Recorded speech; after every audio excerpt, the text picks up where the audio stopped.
Hey guys, thanks so much for swinging by watching this video. Today we're going to be talking about depression. Is it okay for a Christian to be depressed? With this channel, I really want to be able to not hold back on certain topics, and this is a topic that is near and dear to my heart because it's something I struggle with. And I'm going to be very open and transparent in this video. So please, in the comments, or if you guys are talking about, please have some, sense of civility in the comments. So far, let's not go there. Okay, so depression. Can a Christian be depressed? I mean, it's a tough one because so many people in society today say, oh, if you're a Christian, you have to be always upbeat and happy and everything else. And that could be further from the truth. To be honest, I do suffer from depression. It's a constant battle. There's seasons where I don't battle it at all, and there's seasons where I seem to be battling it every single day. I think there's a lot of people out there like me. I know I'm nowhere close to the extreme end of the spectrum. I know there's a ton of people that suffer so much worse than me, and I know there's people on the complete other end of the spectrum that honestly don't have a clue about depression. Like they feel like, oh, my dog died, so I'm going to be sad, I was depressed. Well, that's a different kind of depression that I'm talking about today. That's what I call circumstantial depression, and it's very, very fleeting. It comes and it goes. It's like very fast, But when we talk about this cloud of depression, that it makes it hard for us to be able to see what's coming, to see happiness, to see joyfulness, and it just keeps getting further and further away from us, the happiness and all that. And this fog keeps getting us deeper. And I did this right here on purpose so you guys can see how it feels. When depression hits you, it's hard to see what's in front of us. So it keeps going, okay? So,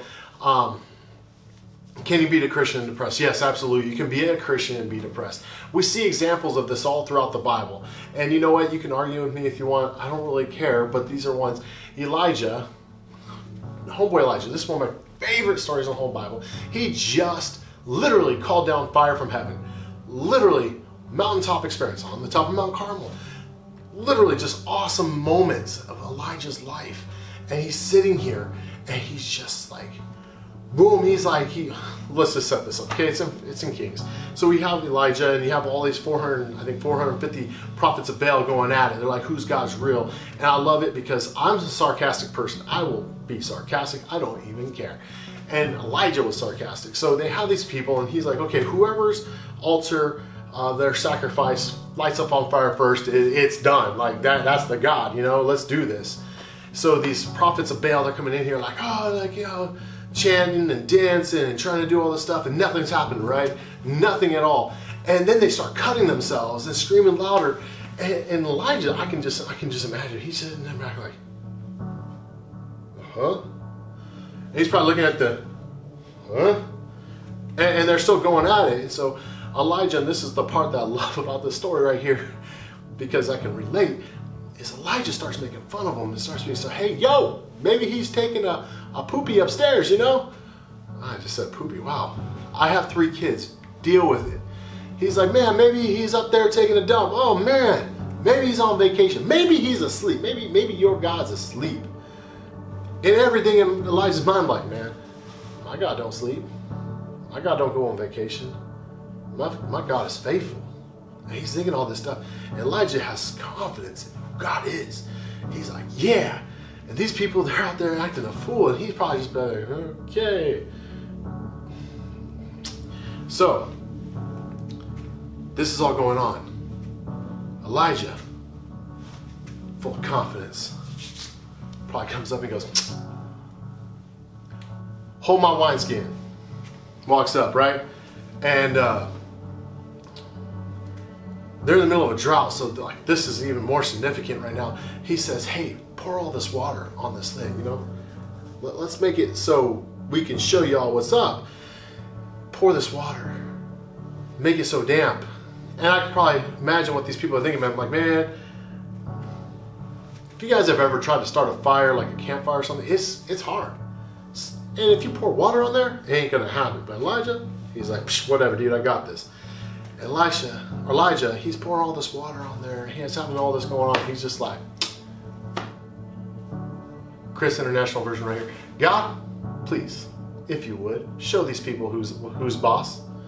And boom, all the water, the sacrifice, gone, sapped up. Not only that, the stones, gone. Elijah's like, they didn't have a mic, but megaphone drop. And then in his moment of confidence, Elijah, he's all, kill them, and boom, done.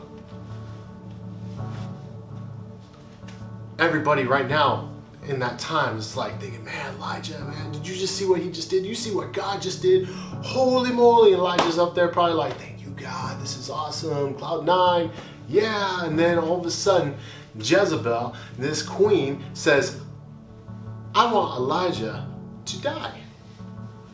What does Elijah do? He takes off running. Dude just took on 450 prophets of Baal, and he takes off running. And not only that, he goes into the desert, and he gets depressed. He asks God, just kill me now. It's over. Kill me now. Look at another example is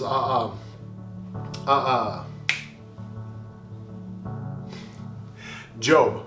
I can guarantee you, homeboy Job was depressed. All of Satan doing all this stuff to him, and God just let it happen to prove a point to Satan, showing my people are faithful. Job will not turn, and Job is sitting there. He's depressed, but you know what? Job doesn't act like an idiot.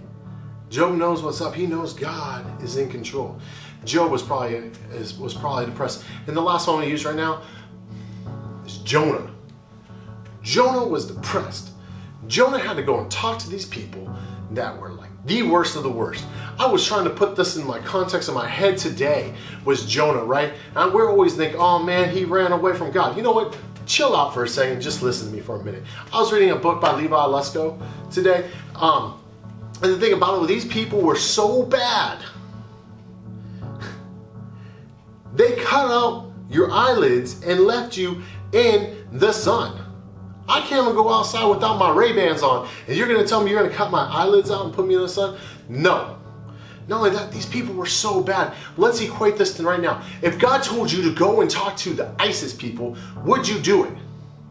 I bet you anything you'd be spending some time in prayer and scared to death of it, and these people were worse. Ironically enough, they lived in the same area. Just saying.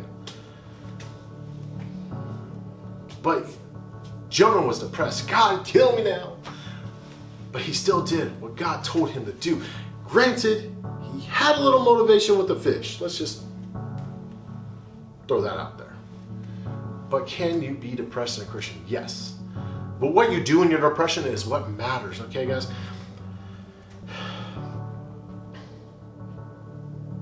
Depression is a rough thing because it comes in and it pretty much kills all ambition, all drive. A state of mind comes in and tells you that you're worthless and you're not good enough. Voices in your ear starts coming in and saying, you know what, you're not worth it. But you know what? Those voices are a lie. And we have to call it like it is. It's a lie. We don't want to hear about stuff when we're depressed. Guys, when I get depressed, when somebody says, man, it's going to be okay, I want to slap them in the face and say, what do you know?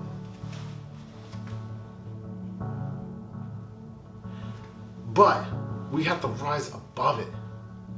Because there is a God that is loving and just, and he wants more from us than the lies that are going through our head. The last time I got so depressed was a while ago. Not the last time, but the last time I was really bad. I sat there.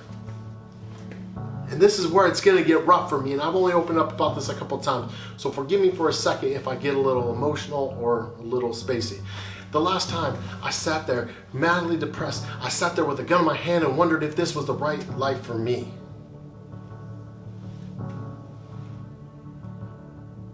God showed up.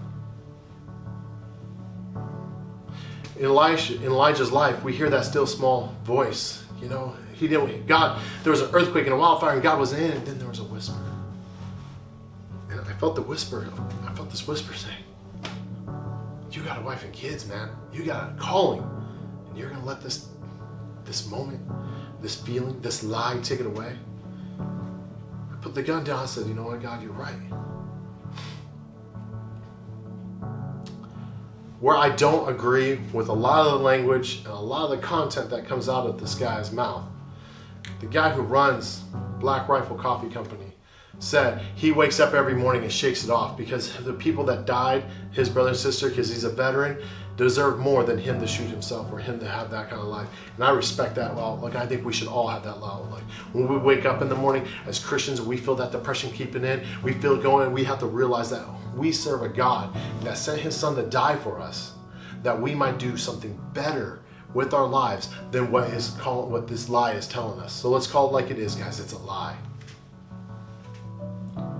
For you guys that don't quite understand what depression does to a person, you have to understand this. Like I said before, it's like a fog where we can't get out. We're lost. Where a voice sometimes would help, but our vision is so blurry that it's hard for us to see where it is. Sometimes we just need somebody to be there, sit down, shut up, and just be there. Like Job, his friends came there and they start saying all the wrong things that don't help. But when somebody comes in and just says, I'm here for you, bro. Let's just hang out. That one makes a difference. Prayer is needed. If you know somebody's going through depression, pray for them. A prayer does so much. God does so much. I know my wife, when she knows I'm going down the wrong path or something's going on in my head, she prays for me, and eventually I listen to God. Sometimes it takes a little bit longer. I'm a little thick-headed. I hope that really sounded cool in there, I'm not gonna lie. So, can you be a Christian and depressed? Absolutely. But it's important not to listen to the lie. Guys, thank you so much for watching. If you guys need help, please call this number below. This is suicide hotline. Please call it. Your life was worth so much more. If you guys are depressed and you guys need somebody's help, go. Just ask for some help. Ask for a person just to hang out with you.